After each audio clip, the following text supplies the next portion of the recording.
Hey friends, it's Ashley, and today I'm here to share a layout with you for the Cut Shop using the brand new October Lane digital collection. This is available to be printed in the shop. No physical product will be sent to you, but the digital is really great because then you can resize, you can print out as many as you like. So it's really fun to use, and if you have the capability to print and cut, it's also great with that too. So I'm going to get started on my layout here, and I am using the star pattern paper for the background on the left hand side. It is 12 by 12 sized in the collection, but you can crop it down to whatever size you want. I kept it at the 12 by 12 ratio and then just cropped out a 5-inch by 8.25-inch piece for my traveler's notebook background. And I want to create a little pocket behind my large photo here for this little tag that is also a part of the collection. And so I just kind of measured, and I'm going to fold this up, and it's going to be attached to the back of my photo so that that little journaling tag can slide right in.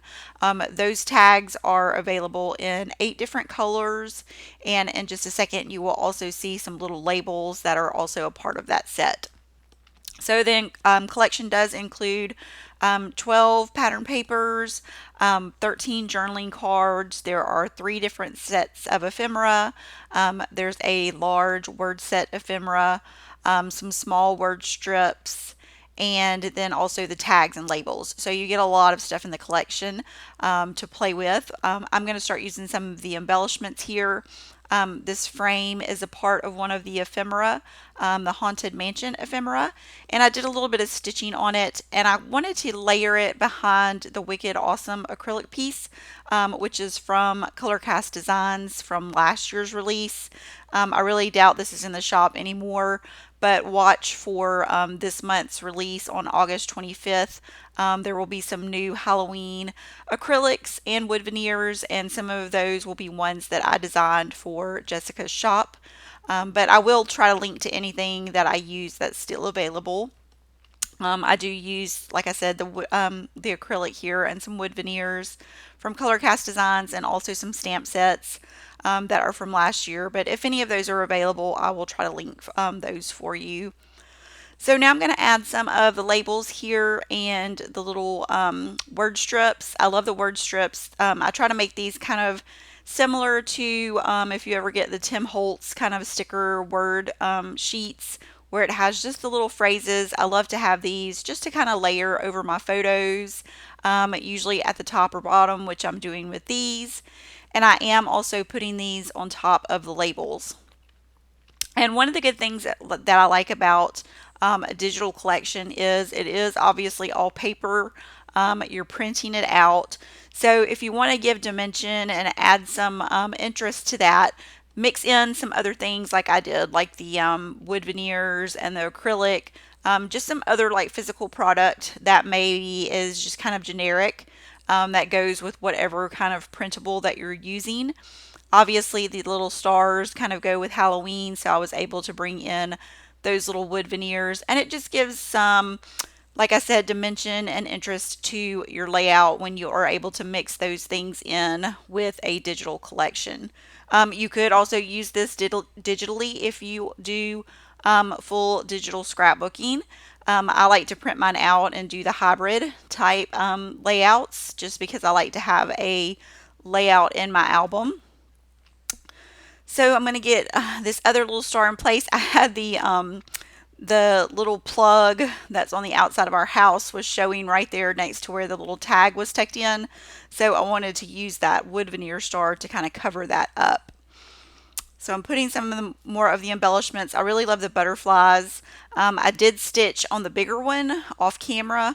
And once I finish the layout, I do go back and I restitch on the bigger butterfly, and I do stitch the other two. I didn't want to stitch those off of the page because they were so small, but once I got them added to the layout, I was able to go back on my sewing machine and add that stitching.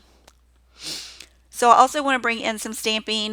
These are some of the stamps, like I said, that I had from last year's Halloween releases.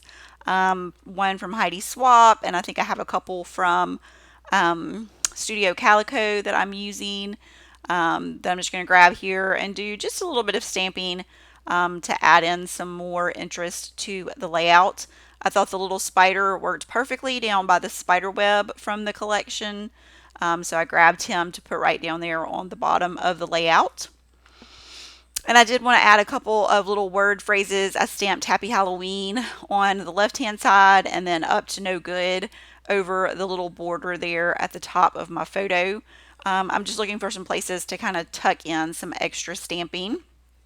This one says this was spooktacular, and I'm going to stamp it here, and I stamp it facing away from the photo, and I did not like that, so I decided to go back and redo it.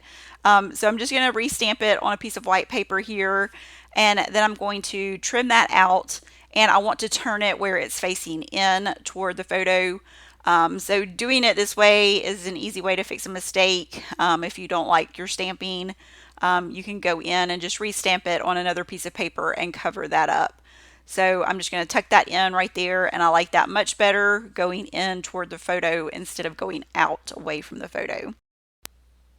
And I'm going to add my journaling. This is the Heidi Swap vellum sticker paper from her shop, and I'm going to add that to the little tag here just so I can tuck that in for the hidden journaling. And then I'm going to place a few enamel dots around the layout. These are from Citrus Twist Kits, and I just used the black and yellow to bring in some of those Halloween colors. And I also want to do a little bit of stamping with one of the stars from this older Studio Calico set. So I just grabbed the little outline star and just stamped that in several places around the layout. And I also want to add my date, so I'm going to grab my roller date stamp and then stamp my date right under the little label there at the bottom of the page. And that will finish up my project today. I will link up the products that I used in the description box, so make sure you check those out if you're interested, especially the October Lane collection in the Cut Shop store. If you enjoyed today's video, please leave a thumbs up, and if this is your first time to my channel, I would love for you to become a new subscriber.